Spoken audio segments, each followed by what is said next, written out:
নমস্কার বন্ধুরা, আপনারা দেখতে পাচ্ছেন এটি একটি স্টকিংয়ের গোলাপ ফুল। এই ফুল বানানোর জন্য একটা তারকে ফেব্রিকের বোতলের আকারে মাপ নিয়ে পেঁচিয়ে নিতে হবে এবং সেটাকে কেটে নিতে হবে। তারপর স্টকিং দিয়ে সেটাকে পেঁচিয়ে সুতো দিয়ে বাঁধতে হবে।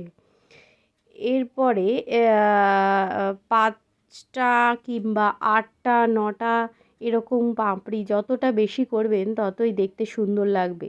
এরপরে পাপড়িগুলো একটা বড় তারে একের পর এক পেঁচিয়ে নিতে হবে। নেয়ার পরে সেটাকে তার পাশে পাতা লাগিয়ে নিতে হবে। পাতাতেও তার থাকবে, সেই তারটাকে পেঁচিয়ে নিতে হয়। না হলে আপনারা বানিয়ে নিতে পারেন, এটা পরে ভিডিও দিয়ে দেওয়া হবে। এরপরে সবুজ টেপ দিয়ে সেটাকে পেঁচিয়ে নিতে হবে। তারপরে গোলাপ ফুলের পাপড়িগুলো একটু সেট করে নিতে হবে সৌন্দর্য বোধ অনুযায়ী। ব্যাস তৈরি। কেমন হয়েছে জানাতে ভুলবেন না কিন্তু।